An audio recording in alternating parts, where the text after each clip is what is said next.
వచ్చిన సకల పరిశుద్ధులకు చిన్న బిడ్డలకును పెద్దలకును మన రక్షకుడు ప్రభు అయినటువంటి యేసుక్రీస్తు నామమున మీ అందరికీ వందనాలు తెలియజేస్తూ ఉన్నాం. ప్రియులారా, మనమందరము కూడా ఇప్పుడు పాటల ద్వారా ప్రార్థన ద్వారా ప్రభు అయినటువంటి యేసుక్రీస్తు యొక్క పాటలు పాడుకుంటూ తండ్రిని ఆరాధించుకుంటూ ఉన్నాం. అలాగనే ప్రతి ఆదివారం కూడా ఒక్కొక్క అంశాన్ని మనం నేర్చుకుంటూ ఆత్మ సంబంధమైనటువంటి మన యొక్క జీవితంలో దేవుని యొక్క సన్నిధిలో దేవునిలో ముందుకు వెళ్తూ మన యొక్క గమ్యాన్ని చేరుకోవాలన్నటువంటి ఆశ మనందరికీ కూడా ఉంది ప్రియులారా. అలాగనే యొక్క మధ్యాహ్నకాల సమయంలో కూడా బైబిల్లో ఉన్నటువంటి ఒక గొప్ప విశ్వాసము కలిగినటువంటి వ్యక్తిని మనం చూడబోతూ ఉన్నాం. ఆయన ఎలాంటి విశ్వాసం కలిగిన వాడంటే, తన యొక్క కుమారుణ్ణి, నీ కుమారుణ్ణి నాకు బలిగా అర్పించమని అడిగినటువంటి దేవుడికి తన కుమారుణ్ణి బలియటానికి సిద్ధపడ్డటువంటి వ్యక్తి గురించి మనం నేర్చుకొనబోతూ ఉన్నాం. ఒక మనిషి, భూలోకంలో ఉన్నటువంటి మనిషి ఇంత విశ్వాసం కలిగి ఉంటాడా, ఇలా జీవిస్తాడా ఈ యొక్క లోకంలో అని మన కన్నులకు ఆశ్చర్యం కలిగించేటువంటి వ్యక్తి గురించి మనం నేర్చుకొనబోతూ ఉన్నాం ప్రియులారా. ఎవరు ఆ యొక్క వ్యక్తి అంటే ప్రియులారా, ఆదికాండము 11వ అధ్యాయంలో అక్కడి నుంచి పడుచున్నటువంటి వ్యక్తి అయిన ఆదికాండము 11వ అధ్యాయము ఇక్కడ నుంచి తన యొక్క జీవితము మరి 27వ వచనంలో నుంచి ఇక్కడ నుంచి ఈయన యొక్క జీవితం ప్రారంభించబడుతూ ఉన్నది ప్రియులారా. ఈయన గురించి పాత నిబంధనలో ఉన్నటువంటి 39 గ్రంథాలలో కాదు, క్రొత్త నిబంధనలో ఉన్నటువంటి 27 గ్రంథాలలో కూడా దేవుడు మనల్ని నేర్చుకోవాలని, తన యొక్క జీవితాన్ని చూసి మీ యొక్క జీవితాలు కూడా తనలా మార్చుకోవాలని, ఆ యొక్క జీవితాన్ని అనుసరించాలని దేవుడు తన గ్రంథంలో మనకు రాయించినట్టుగా మనము చూస్తూ ఉన్నాం. ఒక వ్యక్తి దేవుని యొక్క పరిశుద్ధ గ్రంథంలో వ్రాయబడ్డాడంటే అతడు సామాన్యమైనటువంటి వ్యక్తి కాదు. దేవుని యొక్క చిత్తములో, దేవుని యొక్క సంకల్పములో ఆయన యొక్క ఆశీర్వాదాలు ఉంటే తప్ప ఈ యొక్క జీవం అనే గ్రంథంలో వ్రాయబడలేడు అన్నటువంటి విషయాన్ని గురించి మనం ఆలోచన చేయాలి ప్రియులారా. ఎవరు ఆయన యొక్క వ్యక్తి అంటే చూడండి, నాతో పాటు ఆదికాండము 11వ అధ్యాయము 27వ వచనాన్ని మనం చదువుకుందాం ప్రియులారా. తెరాహు వంశావళి ఇది. తెరాహు అబ్రహామును, నాహోరును, హారానును కనెను. ఎవరిక్కడ మనకు కనిపిస్తున్నటువంటి వ్యక్తి? తెరాహ అన్నటువంటి వ్యక్తి మెసొపొతామియా బబులోను దేశంలో, అనగా 2 నదులలో ఉన్నటువంటి ఒక పట్టణంగా ఉన్నటువంటి ఒక మహాపురముగా ఉన్నటువంటి బబులోను దేశంలో జీవిస్తున్నటువంటి ఒక గొప్ప కుటుంబం ప్రియులారా. ఎవరు ఈ యొక్క కుటుంబానికి యజమానుడు అంటే తెరాహును ఇక్కడ మనం చూస్తూ ఉన్నాం. ఈ యొక్క తెరాహుకు 3 కుమారులు దేవుడు అనుగ్రహించి ఉన్నారు. ఎవరు వాళ్ళు 3 కుమారులు? ఒక ఆయన పేరు వచ్చేసేమో ఒక ఆయన వచ్చేసి అబ్రాహామును, రెండవ వాడు వచ్చేసి నాహోరును, మూడవ వారు వచ్చేసి ఎవరంట? హారాను ప్రియులారా. అంటే ఒక కుటుంబంలో దేవుడు యొక్క ఆశీర్వాదాలు చూస్తూ ఉన్నప్పుడు ఈ తెరాహ అనేటువంటి యజమానుడికి దేవుడు 3 కుమారులు అనుగ్రహించాడు. వారిలో ఉన్నటువంటి ఒక వ్యక్తి పేరు ఏమిటంటే ఆయన పేరు అబ్రహాముగా ఉంటూ ఉన్నాడు ప్రియులారా. ఈ యొక్క అబ్రహాము ఎలాంటి వాడో తెలుసా? ఈ అబ్రహాము తన తల్లిదండ్రుల పట్ల, తన బంధువుల పట్ల ఎంతటి ప్రేమ కలిగి ఉన్నాడు అన్నటువంటి విషయాన్ని గురించి మనం ఆలోచన చేస్తూ ఉన్నాం. ఈ యొక్క అబ్రహాం అనేటువంటి పేరుకు అర్థము ఏమిటి అంటే ప్రియులారా, ఆయన యొక్క గౌరవనీయుడైనటువంటి తండ్రి. అబ్రహాం అనే పేరుకు ఒక గౌరవమైనటువంటి తండ్రి ప్రియులారా. గౌరవించబడే వ్యక్తి ఎవరు? తమ పిల్లలు, తమ తల్లిదండ్రులు గౌరవించాలంటే తల్లిదండ్రులు ఈ లోకంలో ఎలా నడుచుకోవాలా, అట్టి నామాన్ని కలిగినటువంటి వాడు అబ్రహాము. అలాగనే అబ్రహాం అనేటువంటి పేరుకు మరొక అర్థం కూడా ఏమిటంటే ప్రియులారా, ఆయన అనేక జనములకు తండ్రి, గౌరవనీయుడైన తండ్రి.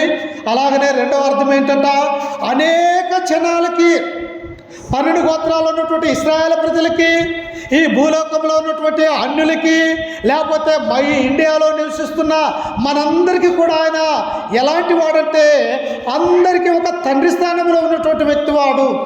తండ్రి ఎలా ఉంటాడమ్మా? అన్నీ చూసుకుంటాడు. తమ పిల్లలకి ఏం కావాలో, తమ యొక్క భార్యకి ఏం కావాలో, తమ బంధువులకు, తన నుండి దేవునికి ఏం కోరుకుంటున్నాడు. తండ్రి యొక్క స్థానం ఎలాంటిదంటే ప్రియులారా, దేవుడి తర్వాత ఆ స్థానాన్ని దేవుడు ఎవరికి ఇచ్చాడంటే తండ్రికి అనుగ్రహించినట్టుగా మనం చూస్తూ ఉన్నాం. అందుకే ఆయన అనేక జనములకు తండ్రి అయినట్టుగా మనం చూస్తూ ఉన్నాం. అయితే ఈయనకు ఒక భార్యను దేవుడు అనుగ్రహించాడు. ఎవరి పేరు? శారా. అబ్రహాం యొక్క భార్య పేరేమిటి? శారా. అయితే దేవుడు మార్చినటువంటి పేరేమిటో తెలుసా? మొదటగా అబ్రహాం అని పిలువబడ్డాడు. ఆ తర్వాత దేవుడు ఏమంటే ఇక నుంచి నీ పేరు అబ్రహాము కాదు, అబ్రహాముగా నువ్వు పిలువబడుతూ ఉన్నావు. అబ్రహాము అనగా అనేక జనములకు తండ్రి కాబోతూ ఉన్నావని తన పేరును మార్చాడు. అలాగనే తన యొక్క భార్య అయినటువంటి శారా అనేటువంటి పేరును మనం చూస్తూ ఉన్నప్పుడు శారా అనిగా అర్థము రాజకుమారిగా పిలువబడబోతూ ఉన్నది. చూసారా? ఒక్కొక్క పేరును బైబిల్లో ఉన్నప్పుడు మనం చదువుతూ ఉన్నప్పుడు ఆ పేరుకున్నటువంటి అర్థాలు, ఆ పేరుకున్నటువంటి ఆ ఘనమైనటువంటి పేర్లు దేవుని చేత ఎలాగో నిర్మించబడ్డాయన్నటువంటి విషయాన్ని మనం నేర్చుకుంటూ ఉన్నాం. శారా అనగా ఏంటి? ఎలా? ఆమెకు అర్థం ఏమిటి? ఆమె మహారాణి. ఎందుకు రానవుతూ ఉన్నది? తమ గర్భములో నుండే ఈ భూలోకములకు రాజ్య పరిపాలన చేయటానికి రాజులు బయలుదేరుస్తూ ఉన్నారు. ఆ గర్భములో నుండే అనేక మంది జనములకు పుట్టబోతూ ఉన్నారు. ఆ గర్భములో నుండే మన రక్షకుడైనటువంటి యేసుక్రీస్తు వారు కూడా ఈ గర్భంలో నుండే పుట్టబోతూ ఉన్నాడని ఆమె యొక్క రాణి అయినటువంటి విషయాన్ని మనము చూస్తూ ఉన్నాం. ఆ తర్వాత దేవుడు పెట్టినటువంటి పేరేమిటి ఆమెకి? ఇక నుంచి నీ పేరు శారా అని అనబడదు, శారాయి అనేటువంటి అనమాట. శారాయి అనగా జగడగొండి. ఎలాంటిదట? జగడగొండి. అంటే తన మాటలలో, తన ప్రవర్తనలలో, తను జీవించే జీవితంలో ఎలా ఉంటుందంటే చురుకైనటువంటి దానిగా ఈ యొక్క శారా ఉంటూ ఉన్నట్టుగా మనం చూస్తూ ఉన్నాం. అందుకనే ప్రియులారా, ఈ అబ్రహాం యొక్క జీవితాన్ని మనము చూస్తూ ఉన్నప్పుడు అబ్రహాము ఎలా జీవించాడు, ఎలా ఉన్నాడు, అబ్రహాం తన యొక్క జీవితంలో ఏం చేశాడు దేవుని పట్ల అన్నటువంటి విషయాన్ని మనం ఆలోచిస్తే ప్రియులారా, చూడండి ఒకసారి. అదే ఆదికాండ గ్రంథము 12వ అధ్యాయం 1వ వచనములో మనం చదువుకుందాం. చూడండి, ఆదికాండము 12వ అధ్యాయం 1వ వచనము. యెహోవా నీవు లేచి నీ దేశము నుండి, నీ బంధువుల నుండి, నీ తండ్రి ఇంటి నుండి బయలుదేరి నేను నీకు చూపించు దేశమునకు వెళ్ళుము అంటూ ఉన్నారు. ఎవరంటూ ఉన్నారట? ఎవరంటూ ఉన్నారు? దేవుడు పిలుస్తూ ఉన్నాడు. దేవుడు బబులోను దేశంలో ఉన్నటువంటి ఊరు అనేటువంటి పట్టణంలో అబ్రహాము తన యొక్క కుటుంబంతో జీవిస్తూ ఉన్నప్పుడు దేవుడు ఆ అబ్రహాముని పిలుస్తూ ఉన్నాడు. పిలుస్తూ ఆయన ఏమంటూ ఉన్నాడు? నీవు లేచి నీ దేశము నుండి, నీ జనము నుండి, ఇదిగో నీ తండ్రి ఇంటి నుండి బయలుదేరి నేను నీకు చూపించు దేశమునకు వెళ్ళమంటూ ఉన్నారు. ప్రియులారా, దేవుడు పిలుస్తూ ఉన్నాడు. దేవుని యొక్క మాటలు విందామా? లేకపోతే దేవుని యొక్క మాటకు మనం లోపడదామా? ఇక్కడ అబ్రహామును మనం చూస్తూ ఉన్నప్పుడు ప్రియులారా, ఆయన అంటూ ఉన్నాడు, నువ్వు లేచి నీ దేశము నుండి, నీ తండ్రి ఇంటి నుండి, నీ బంధువుల యొద్ద నుండి, ఇదిగో నేను చూపించే దేశమునకు నీవు ప్రయాణమై వెళ్ళమని చెప్పేసి దేవుడు అంటూ ఉన్నాడు. ఎవరు వదులుకుంటారు? మన ఊరిని మనం వదులుకుంటామా? ఎవరన్నా వదలమంటే ప్రియులారా? లేకపోతే మన యొక్క కుటుంబాన్ని వదులుకోమని అంటే మనం వదులుకుంటామా? లేకపోతే మన యొక్క ఈ యొక్క ఆస్తిని, ఐశ్వర్యాన్ని వదలమంటే మనం వదులుకుంటామా? మనం ఎవరూ కూడా వదులుకోం ప్రియులారా. ఎందుకు? మనము పుట్టినటువంటి గ్రామంలో మన బంధువులు ఉన్నారు, మన రక్త సంబంధికులు ఉన్నారు.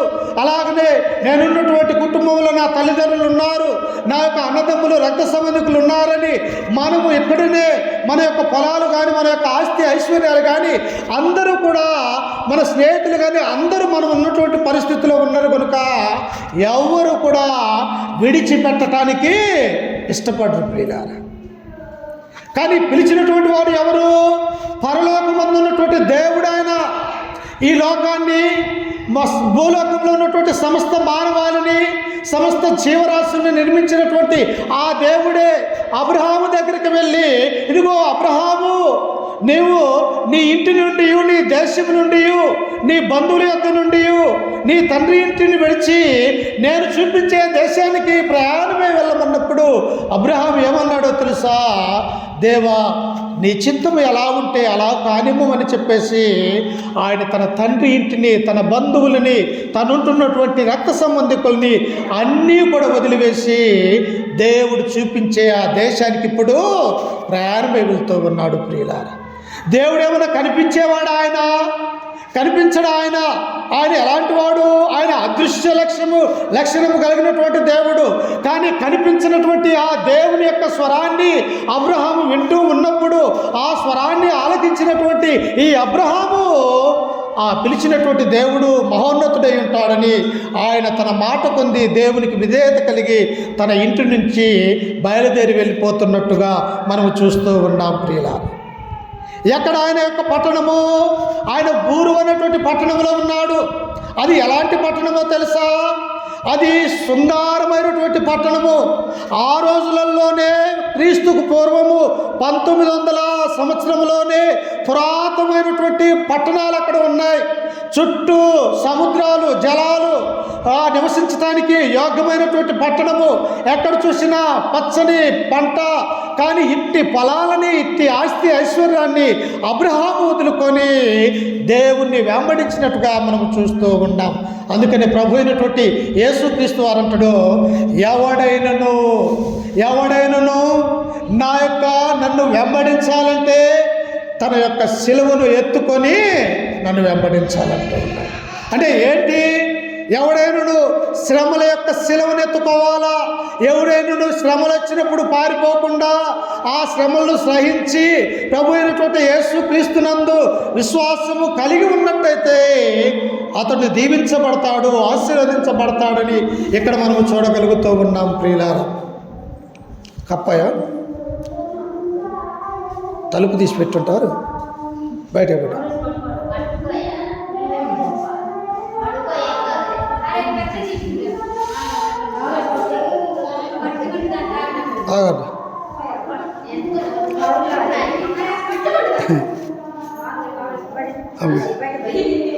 పడేసి చేతులు కడుక్కున్నాము. కూర్చోండి. ఆడంటూ ఉన్నాడు చూడండి. ఏమంటున్నాడు? నిన్ను గొప్ప జనముగా చేసి నిన్ను ఆశీర్వదించి నీ నామమును గొప్ప చేయుదును, నీవు ఆశీర్వాదముగా ఉందువు. దేవుడు అంటూ ఉన్నాడు, అబ్రహాము, నీవే నా మాటలు విన్నట్టయితే, నాకు లోబడ్డట్టయితే, నాకు విధేయత కలిగి ఉంటే నిన్ను ఏం చేస్తానో తెలుసా?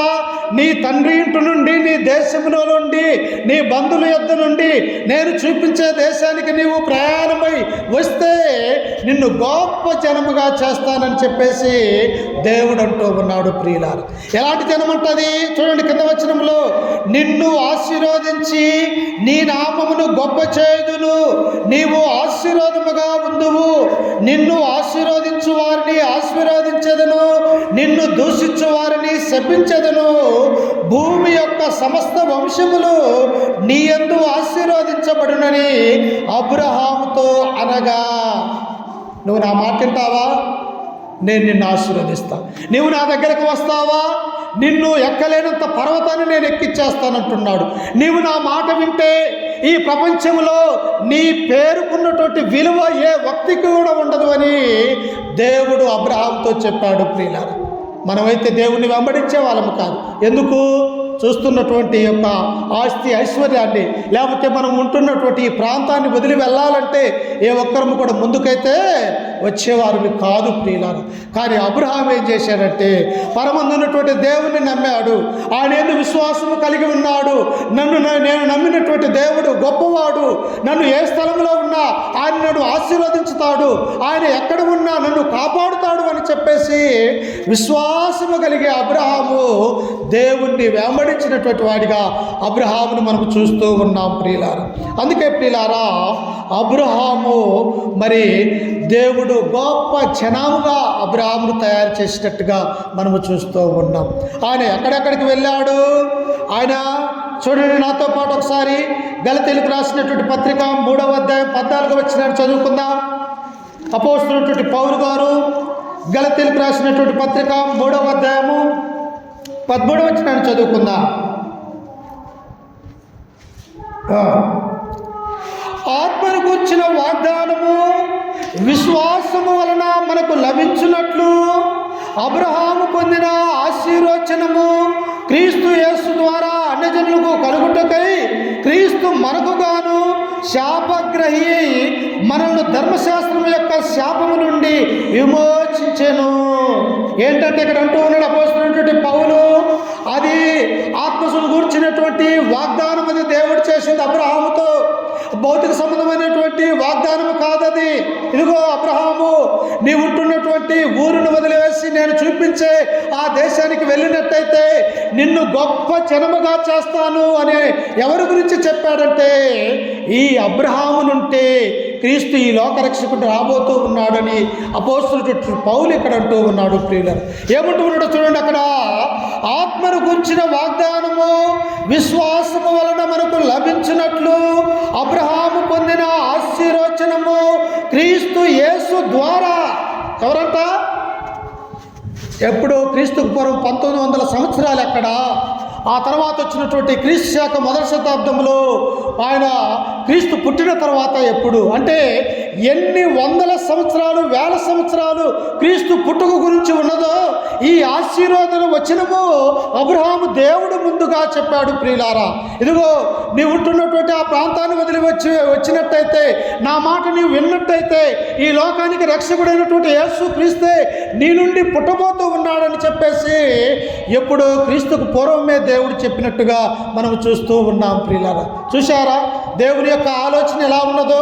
అందుకని ఆయన అంటాడు, దేవుడు చేసే ఆశ్చర్య కార్యాలు మానవుని యొక్క హృదయానికి గోచరము కావు, అవి కంటికి కనపడవు. ప్రియులారా, అందుకే ఇక్కడ దేవుడు అబ్రహాంతో చెప్పినటువంటి ఆ మాటలు నిన్ను గొప్ప జనముగా చేస్తానంటూ ఉన్నాడు. ఇంకా ఏమంటూ ఉన్నాడు? దేవుడు అబ్రహాంతో చెప్పినవన్నీ కూడా ఎలాంటివో తెలుసా? అవి ఆత్మ సంబంధమైనటువంటి వరాలు, అవి భౌతిక సంబంధమైనటువంటి వరాలు కాదు. భౌతిక సంబంధమైనది ఎన్నాళ్ళు ఉంటాయి? నా జీవితంలో మనం బ్రతికితే గట్టిగా మనం 70 సంవత్సరాలు బ్రతుకుతాము. లేకపోతే అధిక బలం ఉన్న ఎడల ఎన్ని సంవత్సరాలు బ్రతుకుతామంట? 80 సంవత్సరాలు బ్రతుకుతాం. ప్రియులారా, కీర్తనాకారుడు 90వ కీర్తనలో 10వ వచనంలో అంటాడు, ఒక మనిషికి తన యొక్క జీవిత కాలం ఎంత అంటే 70 సంవత్సరములు అధిక బలమున్న ఎడల 80 సంవత్సరాలు జీవించే ఈ జీవితము అబ్రహాము కోరుకోలేదు. కానీ ఆత్మ సంబంధమైనటువంటి రాబోచున్నటువంటి ఆయన నుండి మేలు పొందుకోవటానికి దేవుడు ఆయన ఉన్నటువంటి ప్రాంతాన్ని వదిలివేసినటువంటి వాడిగా మనము చూస్తూ ఉన్నాం. మరి నా హృదయంలో ఉన్నటువంటి పాపాన్ని దేవుడు వదిలివేయాలని చెబుతూ ఉన్నాడు. అందుకనే దేవుడు అంటూ ఉన్నాడు, ఏమంటూ ఉన్నాడు? మీరు నా యొక్క బిడ్డలు, ఇదిగో నన్ను అనుసరించాలంటే మీరు పరిశుద్ధులుగా ఉండాలి. పరిశుద్ధత కలిగినటువంటి జీవితం రావాలంటే మన కొరకు తన ప్రాణాన్ని పెట్టినటువంటి యేసు క్రీస్తును మనము కలిగి ఉండాలని దేవుడు మనల్ని అంటూ ఉన్నాడు. ప్రియులారా, అందుకనే ఇక్కడ అబ్రహాము గురించి దేవుడు సెలవిచ్చినప్పుడు ఆయన ఎలా ఉన్నాడంటే ప్రియులారా, అబ్రహాముతో చెప్పినవన్నీ కూడా ఆత్మ సంబంధమైనటువంటి వరాలవి. చూడండి నాతో పాటు పరిశుద్ధ గ్రంథంలో నుంచి యెషయా గ్రంథము 44వ అధ్యాయము 3వ వచనాన్ని మనం చదువుకుందాం ఒకసారి. యెషయా గ్రంథము 44వ అధ్యాయము 3వ వచనాన్ని చదువుకుందాం.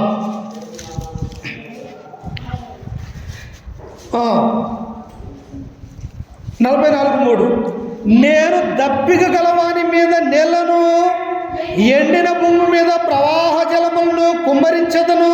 చూశారా? ఎవరి మీద అంటే దేవుడు తన కనికరాన్ని చూపిస్తాడంట.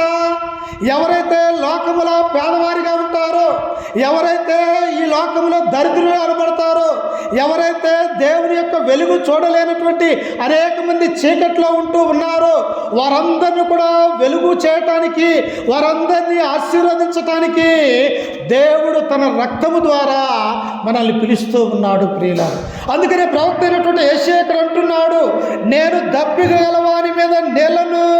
నీకు దప్పికైతూ ఉన్నదా? ఆ దప్పికి భౌతిక సంబంధమైనటువంటిది కాదు, అది ఆత్మ సంబంధమైనటువంటి నీళ్లు. ప్రియులారా, సమరయ స్త్రీ కూడా నీళ్ళు అనుకున్నది. అమ్మా, నాకు త్రాగటానికి నీళ్ళు ఇవ్వమని చెప్పేసి యాకోబు బావి దగ్గర సమరయ స్త్రీ ఉంటే ఆ నీళ్లు ఛేదించమని ఆయన అడిగినప్పుడు ఆ సమరయ స్త్రీ అంటది, ఏమంటది? అయా, యూదుడమైనటువంటి నీవెక్కడా, సమరయులైనటువంటి మేమెక్కడా? యూదులకు సమరయులకు అసలు సాంగత్యం అనేది లేదు కదా, అసలు స్నేహభావం అనేది లేదు కదా.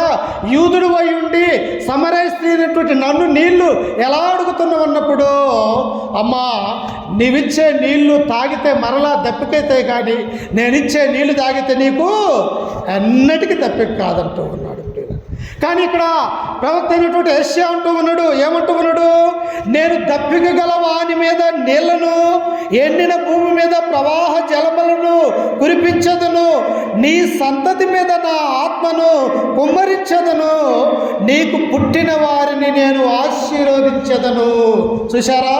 నీవు భక్తి కలిగి ఉంటే నీ కుటుంబాన్ని తరతరముల పాటు నిన్ను దేవుడు ఆశీర్వదించుతూ ఉన్నాడు. అబ్రహాము దేవుని యందు విశ్వాసము కలిగి తన నుండి ఆ పట్టణం నుండి వేరైపోయి దేవుని యొక్క మాట విని అనేక ప్రాంతాలలో ఆయన నివసిస్తూ ఉన్నప్పుడు తన సంతతి మీద దేవుడు ఏం చేశాడంటే దేవుని యొక్క ఆశీర్వాదాలని అనుగ్రహించాడు ప్రియులారా. కానీ ఆయన యొక్క విశ్వాసములు, ఆయన యొక్క జీవితంలో అనేకమైనటువంటి ఆటుపోట్లు ఎదురయ్యాడు. అనేక మంది శత్రువుల ద్వారా, అనేక మంది సాతాను ద్వారా తన యొక్క జీవితంలో శ్రమలు ఓర్చుకున్నటువంటి వాడిగా అబ్రహాము మనము చూస్తాం ప్రియులారా. ఒకానొక సమయంలో అన్ని రాజైనటువంటి అబీమెలెకు అనే ఒక వ్యక్తి తన దగ్గర ఉన్నటువంటి తన యొక్క భార్యను కూడా తీసుకొని వెళ్ళి రాజగృహంలో పెట్టి ఉన్నాడు ప్రియులారా. ఇలాంటివన్నీ కూడా అబ్రహాం తన జీవితంలో ఓర్చుకున్నటువంటి వాడిగా మనం చూస్తూ ఉన్నాం. నా జీవితంలో కూడా కొంతకాలం సుఖం ఉండొచ్చు, కొంతకాలం వేదన ఉంటుంది.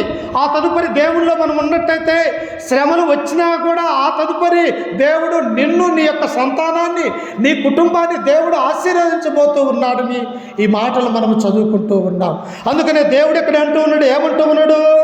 ఆయన నీ సంతతి మీద నా ఆత్మను కుమ్మరించెదను, నీకు పుట్టిన వారిని నేను ఆశీర్వదించెదను.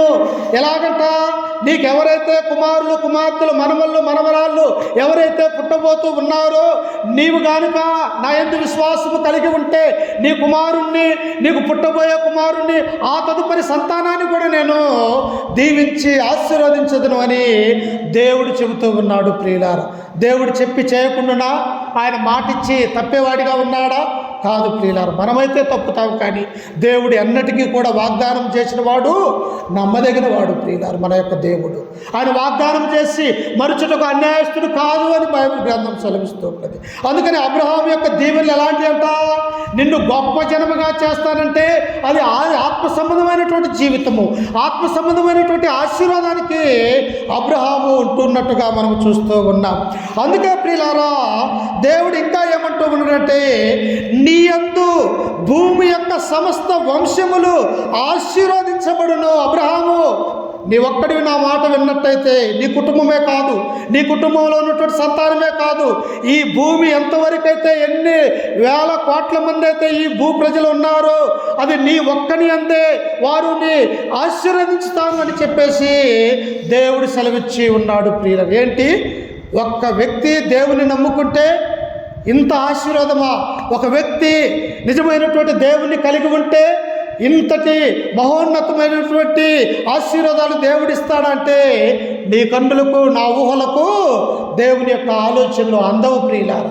అందుకని ఇక్కడ దేవుడు అంటూ ఉన్నాడు, ఏమని? నీ యందు భూమి యొక్క సమస్త వంశములు ఆశీర్వదించబడును అని చెప్పాడు. ఎక్కడ ఉన్నది చూడండి ఒకసారి. ఆదికాండము 26వ అధ్యాయము 4వ వచనాన్ని మనం చదువుకున్నట్టయితే అబ్రహాం గురించి దేవుడు సెలవిచ్చిన మాట మనం అక్కడ చూడబోతూ ఉన్నాం. చూడండి, ఆదికాండము 26వ అధ్యాయము 4వ వచనము.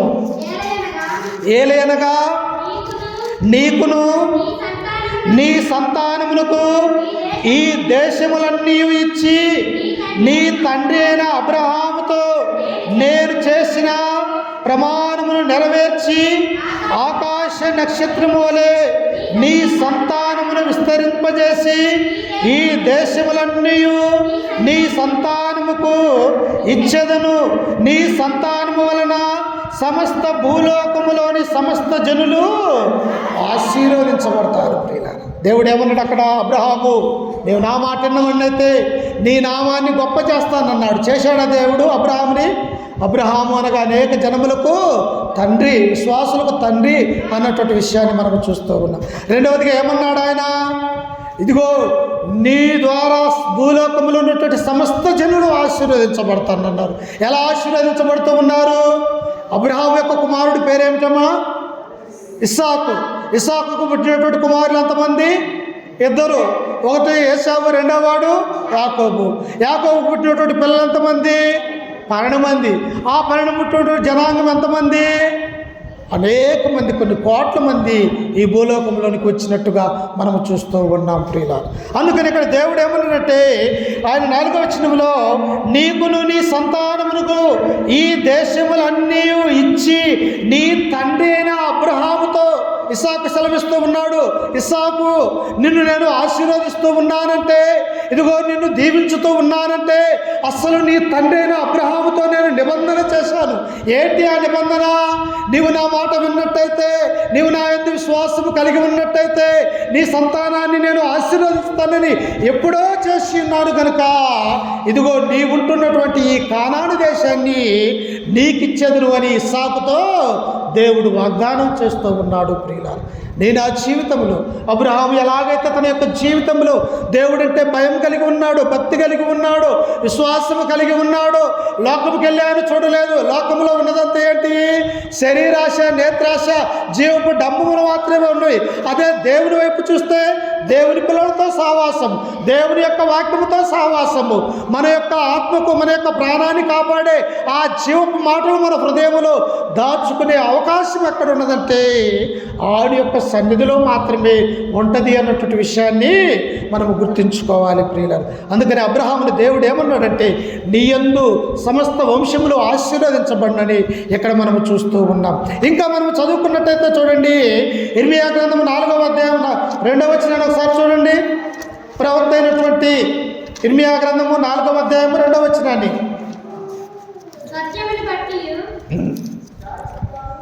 4:2 కాదు, సత్యమును బట్టి, న్యాయమును బట్టి, నీతిని బట్టి యెహోవా జీవము తోడని ప్రమాణము చేసిన యెడల జనములు ఆయనయందు తమకు ఆశీర్వాదము కలుగునందుకొందురు. ఆయనయందే అతిశయ. ఎవరిని చూసి మనం గర్వపడాలంట? ఎవరిని చూసి మనము ఈ లోకంలో మరి ఎలా స్వార్థంగా జీవించగలము? ఎవరిని చూసి యథార్థంగా మనము జీవించగలము? నా పాపముల కొరకు ఈ లోకానికి వచ్చిన క్రీస్తు వైపు చూస్తూ ఉన్నప్పుడు మనం యథార్థవంతులుగా జీవించగలం ప్రియులారా. అందుకనే ప్రవక్త అయినటువంటి ఇర్మియా ఎక్కడ అంటూ ఉన్నాడు, ఆయన సత్యమును బట్టి, న్యాయమును బట్టి. ఈ లోకంలో అసలు సత్యం అనేదే లేదు ప్రియులారా. ఎక్కడ చూసినా అబద్ధాలు, మోసముతో కూడినటువంటి మాటలు ప్రియులారా. ఒక వ్యక్తిని మరొక వ్యక్తి నమ్మలేనటువంటి వారిగా ఉంటూ ఉన్నారు. ఒక వ్యక్తి అక్కడే ఉంటాడు, సెల్ ఫోన్లో వచ్చేసి నువ్వు ఎక్కడ ఉన్నావంటే నేను ఎరణపాలెంలోనూ ఉన్నానని. అంటే మనిషికి నిమిషానికి గంటకు కూడా అబద్ధాలు ఆడేవారి యొక్క ఆ యొక్క జీవితాలు అనేకం ఉంటూ ఉన్నాయి. కానీ సత్యము, యథార్థత చెప్పేవారి యొక్క జీవితాలు కొద్ది మందిగా ఉంటున్నట్టుగా మనం చూస్తూ ఉన్నాం. అందుకని ఇక్కడ అంటూ ఉన్నాడు ఆయన సత్యమును బట్టి, న్యాయమును బట్టి, నీతిని బట్టి యెహోవా జీవము తోడని ప్రమాణము చేసిన యెడల. సత్యమైనటువంటిది ఏంటిది? యోహాను సువార్త 17వ వచనం, నీ వాక్యమే సత్యము. సత్యము అనగా దేవుని యొక్క వాక్యము సత్యము. ఆ వాక్యము ఎవరు? యేసుక్రీస్తు సత్యం ప్రియులారా. అందుకని యోహాను సువార్త 1వ అధ్యాయం 13వ వచనం అంటాడు, ఆ వాక్యము శరీరధారి అయి కృపా సత్య సంపూర్ణముగా మన మధ్య నివసిస్తూ ఉన్నది. ఏంటి ఆ యొక్క వాక్యము అంటే యేసుక్రీస్తు అన్నటువంటి విషయాన్ని మనం గుర్తుంచుకోవాలి ప్రియులారా. అందుకని అబ్రహాము ఎలా ఉన్నాడట? సత్యం కలిగి ఉన్నాడు, యథార్థత కలిగి ఉన్నాడు. దేవుని పట్ల, ఆయన చెప్పినటువంటి మాటల పట్ల ఆయన విధేయత కలిగి తానున్నటువంటి తల్లిదండ్రుల్ని, బంధువుల్ని, ఊరును అన్ని వదిలివేసి దేవుడు చెప్పే ఆ దేశానికి ప్రయాణమై వెళ్ళిపోయినట్టుగా మనము చూస్తూ ఉన్నాం ప్రియులారా. మనము కూడా దేవుడు మనల్ని పిలుస్తూ ఉన్నాడు, రండి నన్ను వెంబడించండి, ప్రయాసపడి భారం మోసుకున్న సమస్తమైన వారులారా నా యొద్దకు రండి, నేను మీకు విశ్రాంతిని కలుగజేస్తూ ఉంటాను. ఈ లోకంలో విశ్రాంతి లేదు ప్రియులారా. ఈ లోకంలో సంతోషం లేదు, సమాధానం లేదు. కానీ ఎక్కడ ఉన్నది? భూలోకంలో ఆయన యొక్క యొక్క సన్నిధినే క్రీస్తు యొక్క సంఘములో ఆయన యొక్క మందిరములో మాత్రమే సంతోషము సమాధానం అనేది ఉన్నది, కానీ లోకములో లేదు అన్నటువంటి విషయాన్ని మనం గుర్తుంచుకోవాలి. అందుకనే అబ్రహాము ఎలాంటి వాడు ఉండనట, యథార్థత కలిగి ఉన్నాడు, సత్యాన్ని కలిగి ఉన్నాడు, దేవుని యందు భయభక్తులు కలిగి ఉన్నట్టుగా మనము చూస్తూ ఉన్నాం. ఇంకా ఎలాంటి వాడో చూడండి అబ్రహాము ఎలాంటి వాడో తెలుసా? దేవుని పిలుపుకు లోబడినటువంటి అబ్రహాము. మన పిల్లలు మనకు లోబడరు ప్రియులారా, మన తమ్ముళ్ళు మనకు లోబడరు, మన అన్నలు మనం చెప్పిన మాట మనం వినటం లేదు. ఎందుకు? ఈ లోకంలో ఉన్నటువంటి సాతాను మన యొక్క హృదయాలలో పంచుకొని ఉన్నాడు కనుక ఒక అత్తకు ఒక కోడలకు పట్టడం లేదు, ఒక కోడలకు ఒక అత్తకు పడటటువంటి వారిగా ఉన్నాం. అన్నదమ్ముల మధ్య వైరాలు, అలాగే గ్రామాల మధ్య వైరాలు, ఈ విధంగా ఇవన్నీ ఎవరు చేస్తూ ఉన్నారంటే ప్రియులారా, సాతాను నీ నా హృదయంలో ఉండి చేస్తున్నటువంటి ఆ కార్యాలు ప్రియులారా. కానీ అబ్రహాము ఎలాంటి వాడు? దేవుని యొక్క పిలుపుకు లోబడినటువంటి అబ్రహాము. దేవుని యొక్క పిలిచాడు, అబ్రహాము నువ్వు వస్తావా అని, అయా నేను ఉన్నాను అని చెప్పేసి దేవుని దగ్గర మోకరించినటువంటి వాడిగా అబ్రహామును మనము చూస్తాం ప్రియులారా. అందుకని మనము కూడా ఎలా ఉండాలి? లోబడే తత్వం ఉండాలి, విధేయతలు కలిగే తత్వం ఉండాలి. ఎప్పుడైతే మనం అలా ఉంటామో, అపోస్తలుడు పేతురు ఒక మాట సెలవిచ్చాడు. చూడండి ఒకసారి, పేతురు రాసినటువంటి మొదటి పత్రిక 5వ అధ్యాయము ఒకసారి చూడండి. ఆయన మాటకు లోబడితే, ఆయన మాటకు విధేయత కలిగితే ఆయన దేవుడు మనల్ని ఎలా ఉంచుతాడు ఒకసారి చూడండి. పేతురు రాసినటువంటి మొదటి పత్రిక 5వ అధ్యాయము 5వ వచనం చదువుకుందాం. చిన్నపిల్లరా, మీరు పెద్దలకు లోబడి ఉండుడి, మీరందరూ ఎదుటివారి ఎడల దీన మనస్సు అను వస్త్రములు ధరించుకొని మిమ్మును మీరు అలంకరించుకొనుడి. ఎలా ఉండాలంట? చిన్న బిడ్డలు పెద్దలకు లోబడాలా. పెద్దలు చెప్పే ప్రతి మాట కూడా మంచిది కనుక తమ యొక్క తల్లిదండ్రులకు, ఒక యజమానుడికి దాసుడు ఎలాగైతే లోబడి చేస్తాడో అలాగే మనకు ఇచ్చినటువంటి ఆ చిన్న బిడ్డలు కూడా పెద్దలకు లోబడే తత్వాన్ని కలిగి ఉండాలా. అందుకనే దేవుడు అంటూ ఉన్నాడు, చిన్నపిల్లలారా మీరు పెద్దలకు లోబడి ఉండుడి. ఇంకా ఏమంటూ ఉన్నాడు?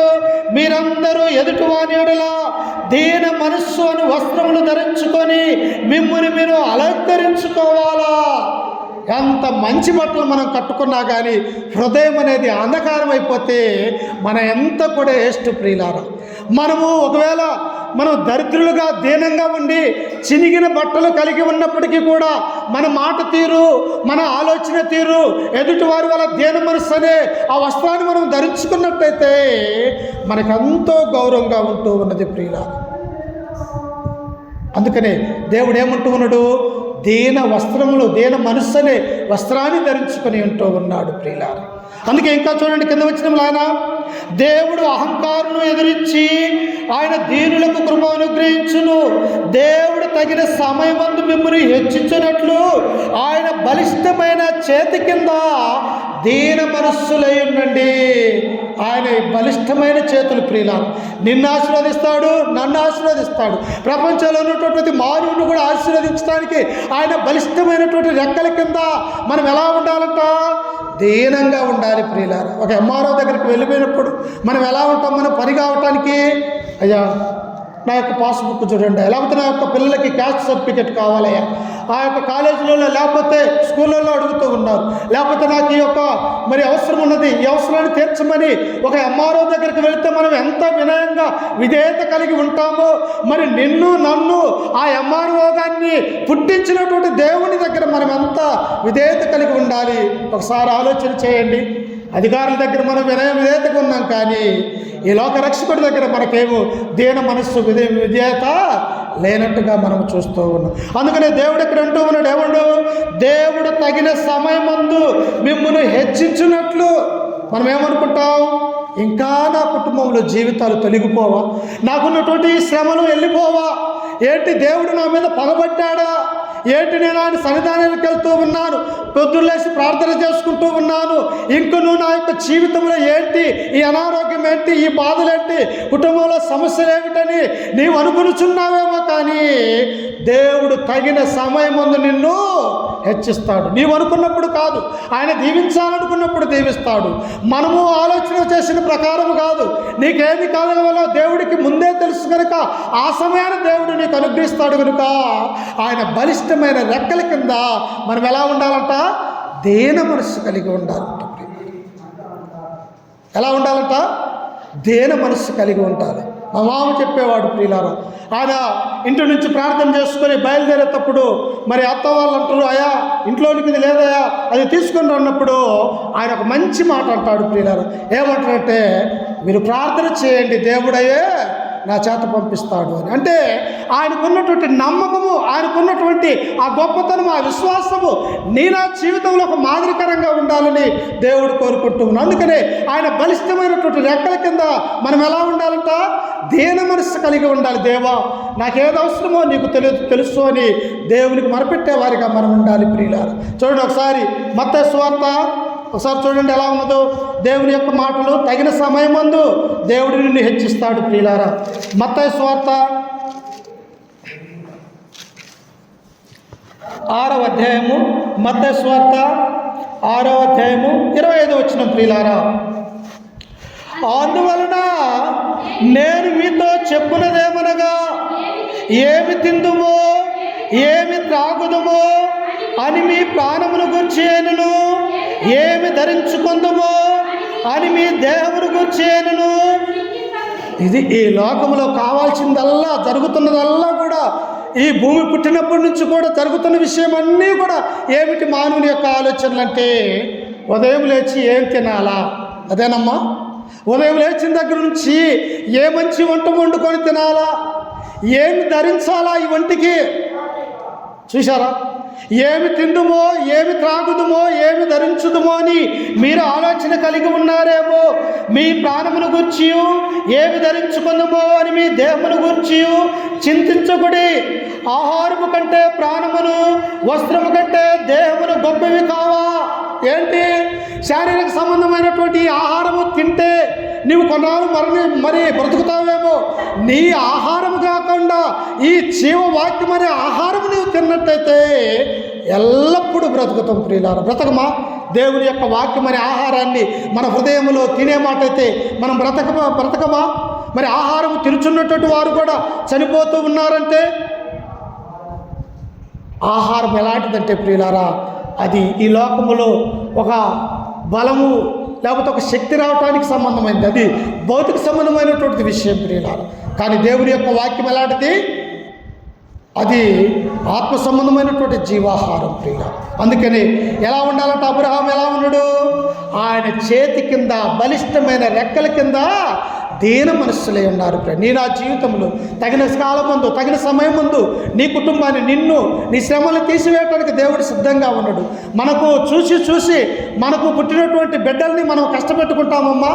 మనకు పుట్టినటువంటి కుమారులు కుమార్తెలకి వారికి కష్టం వస్తే మనం చూస్తూ ఉంటామా? చేతనైన వరకు వారికి కష్టం తగలకుండా మనమే కష్టపడదామని తల్లిదండ్రులుగా మనకెట్టి ఆలోచన ఉంటూ ఉన్నది. మరి భౌతిక సంబంధంగా నీ కుమారులు కుమార్తెలు కష్టపడకూడదని తల్లిదండ్రులుగా మీరు ఎంత ఆలోచిస్తూ ఉన్నారే. భూమిని, ఆకాశాన్ని, ఇదో సమస్త మానవాల్ని నిన్ను నిర్మించినటువంటి తండ్రికి ఎంత ఆలోచన ఉండాలి మన మీద. నా కుమార్తె ఏం చేస్తూ ఉన్నది, నా కుమారుడు ఈ లోకంలో ఎలా ఉన్నాడు, చెడు మార్గాలలో ఉన్నాడా, మంచి మార్గంలో ఉన్నాడా, ఆదివారం వచ్చినది దేవుని యొక్క సన్నిధానానికి వెళ్ళిందా నా కుమార్తె, లేకపోతే బయట ఉన్నదా? ఆయన ఎల్లప్పుడూ కూడా తన కళ్ళతో ఈ భూలోకాన్ని, మనల్ని చూస్తూ ఉన్నట్టుగా మనం చూస్తూ ఉన్నాం. అందుకని అబ్రహాము పరలోకమున్నటువంటి నా దేవుడు నన్ను చూస్తాడు కనుక నేను ఆయనకి లోబడ్డట్టుగా మనము చూస్తూ ఉన్నాం ప్రియులారా. అందుకే దేవుని పిలుపుకు లోబడినటువంటి అబ్రహామును మనము చూస్తూ ఉన్నాం. దేవుని పిలుపుకు లోబడిన వారు బైబిల్లో అనేక మంది భక్తులు ఉన్నారు ప్రియులారా. ఒక్కరు కాదు, ఇద్దరు కాదు. ఒక ఇస్సాకు, ఒక యాకోబు, అలాగనే అనేక మంది, ఒక మోసే, ఒక సమయోను, ఎలాంటి వారు భక్తుల్లో ఎంతమంది భక్తులు మనకు మాదిరి ఉంచిపోయారు ప్రియులారా. మనం ఎవరిని చూస్తామో తెలుసా? ఎవడైతే భక్తిపరుడు లేడో వాడి జీవితాన్ని ఆదర్శంగా తీసుకుంటాం. వాడిని తీసుకోకపోతే బైబిల్లో భక్తి కలిగినటువంటి జీవితాలు ఉన్నాయా? ఒక రూతు స్త్రీ, ఒక నయోమి, ఒక ఎస్తేరు, ఒక మరియా, ఇలాంటి మహాతల్లులు ఎంతమందో బైబిల్లో ఉంటూ ఉన్నారు. వారిని ఆదర్శంగా తీసుకోకూడదా మనము? అందుకని అబ్రహాం ఎలా ఉన్నాడంటే దేవునికి లోబడినటువంటి వాడిగా ఉంటూ ఉన్నాడు. నీవు నేను కూడా దేవుని సన్నిధిలో లోబడదాం. నీకేం కావాలో నీవు ఊహించిన దానికంటే దేవుడు ఎక్కువ ఇచ్చేవాడు ప్రియులారా. అందుకని అబ్రహాం వల్లే మన యొక్క జీవితం ఉండాలని దేవుడు కోరుకుంటూ ఉన్నాడు ప్రియులారా. ఇంకా మనం చూసినట్టయితే దేవుడు ఎలాంటి వాడు? దేవునికి అబ్రహాం ఏం చేశాడంటే దేవుడంటే భయము భక్తి కలిగి ఉన్నాడు ప్రియులారా. ఈనాడు మానవులలో ఏమి లేదో తెలుసా? అసలు భయమే లేదు, రెండవది భక్తి అసలే లేదు ప్రియులారా. ఉందా భయము? భక్తి ఉన్నదా? ఇది దేవుని యొక్క సన్నిధానము, దేవుని యొక్క మందిరము, దేవుడు మనల్ని చూస్తూ ఉన్నాడు అనేటువంటి భక్తి భయం మనలో ఉన్నదా? లేదు ప్రియులారా. అందుకనే అబ్రహాముకు ఉన్నది ప్రియులారా. అబ్రహాము దేవుడంటే భయము భక్తి కలిగినటువంటి వాడిగా ఉంటూ ఉన్నాడు. ఎలా ఉన్నాడంట ఆయన? ఒకసారి చూడండి, ద్వితీయోపదేశకాండము 5వ అధ్యాయము 29వ వచనాన్ని మనం చదువుకుందాం ఒకసారి. ద్వితీయోపదేశకాండము 5వ అధ్యాయము 29వ వచనాన్ని మనం చదువుకుందాం ప్రియులారా. 5:29.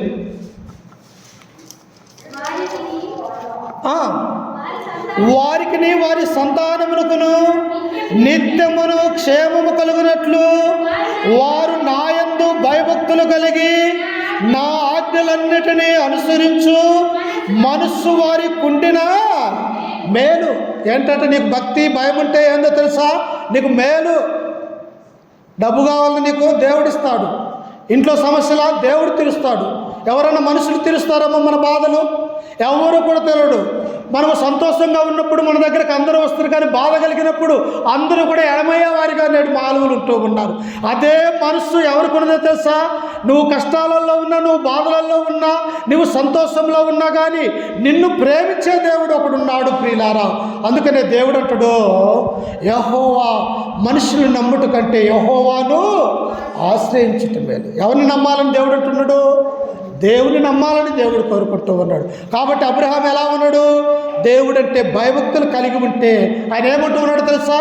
నీకు మేలు కలగాలంటే నువ్వు నా యందు భయభక్తులు కలిగి ఉంటాడు. నీకు ఆశీర్వాదం రావాలంటే నా యందు భయము భక్తి కలిగి ఉండమని దేవుడు కోరుకుంటూ ఉన్నాడు. ఇదే విషయాన్ని మోషే ఇశ్రాయేలు ప్రజలతో అంటూ ఉన్నాడు.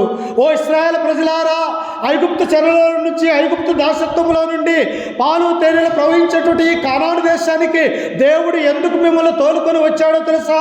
ఇదిగో అబ్రహాముకు దేవుడు వాగ్దానం చేశాడు. ఏమన్నాడు? నీ సంతానాన్ని నేను ఇసుకరేణుల వలె విస్తరింపజేస్తాను కనుక నీవు ఆశీర్వాదముగా ఉందువు, నిన్ను దూషించు వారిని నేను శపించదునని ఆయనకు వాగ్దానం చేశాడు. కనుక ఆయన్ని బట్టే నీవు ఈనాడు ఈ పాలు తేనెలు ప్రవహించే ఈ దేశంలో సురక్షితంగా ఉండవు. కనుక యెహోవా యందు భయభక్తులు కలిగి ఉండుట నీకు మేలు జరుగుతుందని మోసే వారికి సెలవిస్తూ ఉన్నాడు ప్రియులారా. మరి మనకు మేలు జరగాలంటే, మనం ఆశీర్వదించబడాలంటే మనం ఏం చేయాలా? ఆయన యందు భయము భక్తి కలిగినటువంటి జీవితం కలిగి ఉండాలి ప్రియులారా. ఇంకా భయము భక్తి కలిగినటువంటి జీవితం ఎలా ఉంటుందో ఒకసారి చూడండి. సమూయేలు మొదటి గ్రంథము 12వ అధ్యాయము 14 వచ్చిన చదువుకుందాం. ఒకసారి చూడండి. దేవుడంటే భయం భక్తి విశ్వాసం కలిగి ఉంటే దేవుడు ఎన్ని ఆశీర్వాదాలు మనకు అనుగ్రహిస్తూ ఉన్నాడు మనం చెప్పలేము ప్రియులారా. ఆయన యందు భయము భక్తి కలిగి ఉంటే ఎన్ని దీవెనలు నీకు నాకు దేవుడు ఇస్తూ ఉన్నాడు. చూడండి 12వ అధ్యాయం 14 వచనము. సమూయేలు మొదటి గ్రంథము 12వ అధ్యాయం 14 వచనము. మీరు యెహోవా యందు భయభక్తులు కలిగి ఆయన మాటలు విని ఆయనను సేవించి ఆయన ఆజ్ఞను భంగము చేయక మీరును మిమ్మును ఏలు రాజును మీ దేవుడైన యెహోవాను అనుసరించిన ఎడల మీకు క్షేమము కలుగుతుంది. చూశారా? అక్కడ మోషే ఏమన్నాడు? అయ్యా, యెహోవా యందు భయభక్తులు కలిగి ఉంటే నీకు మేలు జరుగుతుంది అన్నాడు. ఇక్కడ సమూయేలు ప్రవక్త అంటూ ఉన్నాడు, ఓ ఇశ్రాయేలు ప్రజలారా, మీరు యెహోవా ఆజ్ఞల్ని ఆయన కట్టడల్ని మీరు అనుసరించిన ఎడల మీకేం కలుగుతుందో తెలుసా? మీకు క్షేమము కలుగుతుంది. ఆ క్షేమం అనగా ఎటువంటి శత్రువుడు నీ మీదకి దాడి చేయడు ప్రియులారా. నీ శరీరంలో ఏ అవయవము కూడా నీకు ఎవరైనా సాతాను నీ దగ్గరకు రావాలంటే వాడు భయపడే విధంగా దేవుడు చేస్తాడు. నీకు క్షేమము భద్రత కలగజేస్తానంటాడు. ఒక స్త్రీకి భద్రత ఎక్కడ ఉంటున్నది? తన భర్త దగ్గర ఉంటూ ఉన్నది ప్రియుల. ఒక భార్యకు భద్రత ఎక్కడ ఉన్నది? ఒక కుమారులకి ఎక్కడ భద్రత ఉన్నది? తన తల్లిదండ్రుల దగ్గర ఉంటూ ఉన్నది. అయితే మనందరికీ కూడా భద్రత ఎక్కడ ఉన్నది? దేవుని దగ్గర ఉన్నది అన్నటువంటి విషయాన్ని మనము గుర్తుంచుకోవాలి ప్రియులారా. ఒక కుమారుడు ఒక తండ్రి ఉంటూ ఉన్నాడు ప్రియులారా. చీకట్లో వెళ్ళిపోతూ ఉన్నాడు, అంధకార సంబంధమైన చీకటిలో. ఈ చిన్న కుమారుడు ఎవరిని బట్టి ధైర్యంగా నడుస్తూ ఉన్నాడంటే తన తండ్రిని బట్టి. అలాగనే నీకు నాకు తండ్రి అయినటువంటి దేవుడు మనకు భద్రత అనుగ్రహించేవాడు కనుక ఆయన ఎక్కడికి పిలిస్తే అక్కడికి వెళితే మనకు మేలు జరుగుతుందని దేవుడు అంటూ ఉన్నాడు. అబ్రహాము చేసింది అదే. దేవా, ఎక్కడికైనా పిలువయ్యా, నీకు నేను లోబడతాను, నీ యందు భయం కలిగి ఉంటాను, నీవంటే భక్తి కలిగి నేను జీవితం జీవిస్తాను అని ఆయన మీద ఆనుకున్నటువంటి వాడిగా అబ్రహామును మనం చూస్తాం ప్రియులారా. మనము కూడా మన యొక్క జీవితంలో వివాహాన్ని ఎలా చేయాలి, ఈ పిల్లల్ని ఎలా పోషించాలి, నా దగ్గర ₹1 లేదే, ఇంట్లో కనీసం వారికి మంచి భోజనం పెట్టడానికి ఆహారం కూడా లేదే, ఏం చేయాలని దినదినం కూడా మనం ఆలోచించేవారిగా ఉంటూ ఉన్నాం. కానీ నీ చింత యావత్తు దేవుని మీద ఏమన్నాడు ప్రియులారా. అబ్రహాము అదే చేశాడు. ఆయన చింత యావత్తు దేవుని మీద వేసినటువంటి వాడిగా మనము చూస్తూ ఉన్నాం. అందుకనే అబ్రహాము యొక్క జీవితంలో ఎన్ని మేలులు ఉన్నాయో. అందుకని యెహోషువ కూడా అంటాడు, చూడండి ఒకసారి 24వ అధ్యాయం 14వ వచనంలో, యెహోషువ గ్రంథము 24వ అధ్యాయము 14వ వచనాన్ని చదువుకుందాం. యెహోషువ గ్రంథము 24వ అధ్యాయము 14వ వచనాన్ని చదువుకుందాం. చూడండి ప్రియులారా. కాబట్టి మీరు యెహోవా యందు భయభక్తులు గలవారై ఆయనకు నిష్కాపటముగాను సత్యముగా సేవించుచు మీ పితరుల నది అద్దరిని ఐగుప్తులో సేవించిన దేవతలను తొలగిదేసి యెహోవానే సేవించుడి. ఓ ఇశ్రాయేలు ప్రజలారా, మీరింకను దేవుని యందు మారు మనసు కలిగి లేక ఇంకా అద్దరిలో మీ పితరులు ఏ దేవతలనైతే పూజిస్తూ ఉన్నారో ఆ దేవతలను మీరు విడిచిపెట్టి యెహోవా పట్ల భయము, భక్తి, విశ్వాసము కలిగి ఉండాలని ఈ యెహోషువ కూడా మనకు సెలవిస్తూ ఉన్నాడు ప్రియులారా. చూడండి, ఏ వ్యక్తి అయినా కానీ యెహోవా అంటే భయం ఉండాలా, భక్తి ఉండాలా, దేవుడు అంటే నీ జీవితంలో విశ్వాసం కలిగి ఉండాలని చెబుతూ ఉన్నాడే తప్ప ఏ ఒక్కరు కూడా మీరు పాపము చేయండి అని చెప్పట్లేదు ఈ బైబిల్ గ్రంథం ప్రియులారా. ఇంకా చూడండి, కింద వచ్చిన ఆయన అంటాడు, యెహోవా సేవించుట మీ దృష్టికి కీడని తోచిన ఎడల మీరు ఎవరిని సేవించెదరో, నది అద్దరిన మీ పితరులు సేవించిన దేవతలను సేవించెదరో, అమోరీల దేశమును మీరు నివసించుచున్నారే వారి దేవతలను సేవించెదరో, నేడు మీరు కోరుకొనుడి. మీ ఇష్టం. 2 మార్గాలు దేవుడు అనుగ్రహించాడు మనకి. ఏంటి ఆ మార్గాలు? ఒకటి నరకానికి పోయే మార్గము, 2 పరలోకానికి పోయే మార్గము. ఒకటి నిత్య జీవానికి మార్గము, రెండవది మరి అగ్నిగుండములో వేయబడే మార్గము ప్రియులారా. ఒకటి చీకటి మార్గము, 2 వెలుగు మార్గము. నీ మధ్యలో 2 మార్గాలను దేవుడిచ్చాడు. ఏ మార్గము కావాలో నీవే కోరుకోమన్నాడు ప్రియులారా. ఒకటి ఇరుకైనటువంటి మార్గము, 2 విశాలమైనటువంటి మార్గము. ఏ మార్గాన్ని కోరుకోవాలని దేవుడు అంటున్నాడు? ఎవడైనను ఇరుకు మార్గమున ప్రవేశించడానికి త్వరపడండి అన్నాడు ప్రియులారా. ఏంటి ఇరుకు మార్గము? శ్రమలతో కూడినటువంటి మార్గం, విశ్వాసంలో అనేక ఆటుపోట్లతో కూడినటువంటి మార్గం అన్నటువంటి విషయాన్ని దాన్ని మనము కోరుకోవాలి. రెండవదిగా దేన్ని కోరుకోవాలి? పరలోకమనే ఆత్మ సంబంధమైనటువంటి మార్గాన్ని కోరుకోవాలి. ఈ లోక సంబంధమైనటువంటి మార్గాన్ని మనము కోరుకోకూడదు ప్రియులారా. ఒకటి వెలుగుగా ఉన్నటువంటి దేవుని మనం కోరుకోవాలి, చీకటైనటువంటి సాతాను యొక్క మార్గాన్ని మనము కోరుకోలేదు. అందుకని దేవుడు అంటాడు, నేనే మార్గమును, నేనే సత్యమును, నేనే జీవమునై ఉన్నానంటూ ఉన్నాడు ప్రియులారా. ఆయన మార్గాన్ని మనం కోరుకోవాలి. అందుకని యెహోషువ అంటున్నాడు, మీరు అద్దరిలో ఉన్నటువంటి దేవతలను పూజించదురు, మీ పితరులు అట్లనే పూజించేవారు నశించిపోయారు, మీరు కూడా అలాగనే పూజిస్తారా అని వారిని అడుగుతూ ఈ యెహోషువ ఏమంటూ ఉన్నాడో చూడండి. నేనును నా ఇంటి వారును యెహోవాను సేవిస్తాను. మీరు ఎలాగైనా ఉండండి అయ్యా, మీ ఇష్టం, మార్గము, మీ హృదయము, మీ మనస్సు, మీ తలంపు, అంతే కదమ్మా. ప్రార్థనకు పోవాలంటే పోతాం, వద్దనుకుంటే ఇంటికాడు ఉంటాం, సినిమాకు వెళ్ళాలంటే వెళ్తాం, లేకపోతే ఇంటి దగ్గర ఉండాలంటే ఉంటాం, డ్యాన్స్ పార్టీల దగ్గరికి వెళ్ళాలంటే వెళ్తాం, ఒకవేళ వద్దనుకుంటే వెళ్తాం. అంటే మన ఇష్టానుసారంగా దేవుడు ఉండదు, నీ ఇష్టంతో కూడింది. దేవుడు బలంతో లేదు ఇక్కడ. అందుకని అవశ్యం అంటున్నాడు, మీ ఇష్టానుసారంగా మీరు జీవించండి, కానీ నేను నా కుటుంబము యెహోవా మందిరములో మాత్రమే ఉంటానంటూ ఉన్నాడు. ఎంత చక్కటి మాట.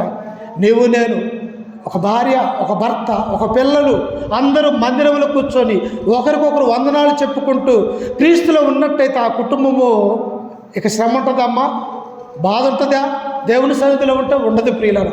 యెహోషువ అదే చేశాడు. తమ పిల్లలకి, తమ భార్యకు, అందరికీ కూడా మీరు ఎవరినైనా సేవించుకోనండి, నాకు సంబంధం లేదు, నేను నా కుటుంబం యెహోవాను సేవించదమని తీర్మానం చేసుకుంటే, ఇక్కడ అబ్రహాము కూడా అదే చేశాడు. అయ్యా, నా తండ్రిని వదిలిపెట్టేశాను, నా ఊరిని వదిలిపెట్టా, నా బంధువుని వదిలిపెట్టా, నేనుంటున్నట్టు స్థలాన్ని వదిలిపెట్టి ఇదిగో నీ దగ్గరకు వచ్చి నీకు దాసుడిగా సేవ చేస్తున్నానని అబ్రహాము తన యొక్క జీవితంలో తీర్మానం చేసుకున్నాడు. మరి నీవు నేను తీర్మానం చేసుకోవాలా వద్దా? దేవుని యొక్క మాట వినాలా వద్దా అన్నది దేవుడు మనకే వదిలివేస్తూ ఉన్నాడు ప్రియులారా. ఇంకా మనం చూసినట్టు చివరిగా ఒక అంశాన్ని చూసి మనము ఈ యొక్క వాక్యాన్ని ముగించుకుందాం ప్రియులారా. చూడండి, అబ్రహాము ఆయన దేవుని యందు భయభక్తులు కలిగి ఉన్నాడని మనం చూస్తూ ఉన్నాం. అబ్రహాము తన జీవితంలో ఏం చేశాడో తెలుసా? మరణము వరకు దేవునికి నమ్మకముగా జీవించాడు ప్రియులారా. మనం ఏం చేస్తాం? ఒక సంవత్సరం దేవుని మందిరానికి వస్తాం, మరొక సంవత్సరం మర్చిపోతాం, లేకపోతే ఒక 10 సంవత్సరాలు దేవుని సన్నిధిలో ఉంటాం కదా, మిగిలిన సంవత్సరము మనం మర్చిపోతాం. అలా ఉండకూడదని దేవుడు అంటూ ఉన్నాడు. అబ్రహాము తన పిలిచినప్పుడు ఆయన 75 సంవత్సరాలు కలిగినటువంటి వాడిగా ఉన్నాడు. తన విశ్వాసము 100వ సంవత్సరంలో కూడా దేవుడు పిలిచినప్పుడు, అయ్యా ఏంటయ్యా నేను నీ సన్నిధిలో ఉన్నాను అన్నాడు. ఆ తర్వాత ఇంకా అనేక సంవత్సరాలు బతికినప్పటికీ కూడా 75 సంవత్సరంలో నుంచి కనీసం 165 సంవత్సరాలు బ్రతికినటువంటి అబ్రహాము యొక్క జీవితంలో మరణం వరకు నమ్మకముగా ఉన్నాడు ప్రియులారా. ప్రకటన గ్రంథం 2వ అధ్యాయం 10వ వచనం ఏం చెబుతున్నది? మరణం వరకు నమ్మకముగా ఉన్నవారికి జీవ కిరీటాన్ని ఇస్తానంట. అంటే నువ్వు చనిపోయినా తిరిగి లేచే కిరీటము. ఈ లోకంలో ఈ మట్టి శరీరం మట్టిలో కలిసిపోయినా నీ ఆత్మ దేవునిలో ఉన్నటువంటి ఆ కిరీటాన్ని దేవుడు మనకు అనుగ్రహిస్తూ ఉన్నాడు. అందుకని అబ్రహాం ఎలా ఉన్నాడట? మరణం వరకు నమ్మకం కలిగి విశ్వాసం కలిగి ఉన్నట్టుగా మనం చూస్తూ ఉన్నాం. చూడండి, ఆదికాండం 24వ అధ్యాయం మొదటి వచనము. ఆదికాండము 24వ అధ్యాయము మొదటి వచనం చదువుకుందాం. అబ్రహాము బహుకాలము గడిచిన వృద్ధుడై అయ్యుండెను, అన్ని విషయములోనూ యెహోవా అబ్రహామును ఏంటి యవ్వన వయసులో నుంచి అసలు కర్ర పట్టుకొని నడవలేనటువంటి వృద్ధాప్య వయసు వరకు కూడా అబ్రహాం ఎలా ఉన్నాడట? దేవుడంటే విశ్వాసం కలిగి ఉన్నాడు ప్రియులా. నేను ఆ జీవితంలో కూడా యవనస్తులుగా ఉన్నప్పుడే కాదు, ముసలి ప్రాయం వచ్చినప్పటికీ కూడా, చిన్నపిల్లలుగా ఉన్నప్పుడే కాదు, యవన కాలంలో మన జీవిత కాలం అంతా కూడా దేవుని యందు భయము, భక్తి, విశ్వాసము కలిగి ఉండాలని దేవుడు కోరుకుంటూ ఉన్నాడు ప్రియులారా. ఇంకా మనము చదువుకున్నట్టయితే ప్రియులారా, అబ్రహాము యొక్క జీవితంలో మనము చూస్తూ ఉన్నప్పుడు ఆయన అనేక శోధనలు కూడా పడలేదమ్మా. 100 సంవత్సరాలు అయినప్పటికీ కూడా శారాకి, అబ్రహాంకి ఏమి లేదట, సంతానం లేదు ప్రియులారా. ఇచ్చాడా దేవుడు? పరీక్షించాడు. ఇంకా ఉంటాడా? నాలో ఉంటాడా? నా సన్నిధిలో ఉంటాడా? నా యందు భయభక్తులు కలిగి ఉంటాడా? లేకపోతే లోకంలోనికి వెళ్ళిపోతాడని పరీక్షించాడు అబ్రహాముని ప్రియులారా. అబ్రహాముకు విసుగు పుట్టి ఆయన అంటాడు, అయ్యా ఇన్ని ఇచ్చిననేమి, ఎన్నిస్తే ఏమున్నది? బంగారాన్ని ఇచ్చినవు, ఆస్తిని ఇచ్చినవు, రౌతులను ఇచ్చినవు, గుర్రాలను ఇచ్చినవు, మంచి భార్యను ఇచ్చినవు, అన్నీ ఇచ్చినప్పటికీ కూడా ఏమయ్యా, నేను సంతానం లేనివాడనే పోతున్నానన్నాడు. ప్రియులారా, మనకు అన్నీ ఉంటాయి, ఇంట్లోకి పోయేసరికి పిల్లలు ఉండరు, సంతోషం ఉంటుందమ్మా, అసలు ఉండదు ప్రియులారా. కానీ అబ్రహాము జీవితంలో దేవుడు ఒక నవ్వును కలుగజేశాడు. ఎవరిని అంటే ఇస్సాకును అనుగ్రహించి దేవుడు ఆ కుటుంబాన్ని దీవించినటువంటి వాడిగా ఉంటూ ఉన్నాడు. ప్రియులారా, నేను ఆ జీవితంలో కూడా అబ్రహాము యొక్క జీవితం వలె మరణం వరకు నమ్మకం కలిగి ఉండాలని చెప్పేసి ఈ వాక్యం ద్వారా మిమ్మల్ని హెచ్చరిస్తూ, ఈ మాటలను నన్ను నేను కూడా హెచ్చరిక చేసుకుంటూ, ఓపికతో మీ అందరికీ మన రక్షకుడు ప్రభు అయిన